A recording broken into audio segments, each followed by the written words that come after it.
যদি ভোটের জরিপ সঠিকভাবে হয় তাহলে আরও অনেক পার্সেন্ট বেশি টপকে যাবে জামাত পাবে ইনশাল্লাহ। আর বিএনপি এত পার্সেন্ট তো যাওয়ার কথা না, যদি কোনো কারসাজি না হয় বা কোনো ভেজাল না হয় তাহলে আপনার মনে করেন 50% ছাড়াই যাবে জামাত 50% ছাড়াই যাবে। আর বিএনপি এত দূর আহ্বানের কথা না।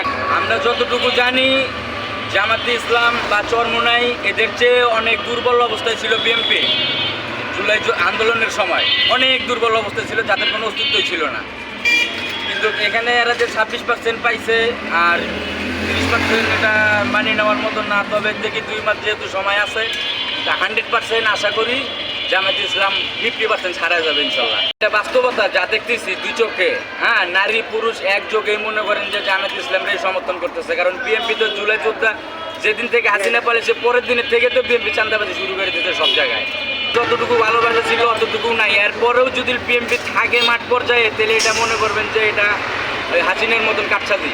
আমরা মনে করতেছি বর্তমান আমি বা আমার জন্য বা সারা সমগ্র বাংলাদেশ বাঙালি জাতির জন্য সামনে যদি একবার হেফাজতে ইসলাম বা জামাতে ইসলাম বা ইসলামিক ফাউন্ডেশন থেকে যে কোনো একটা দল যদি রাজনৈতিক ক্ষমতায় হাল ধরে, আমি মনে করি কিছুটা হইলেও বাংলাদেশের মানুষ স্বস্তি পাবে।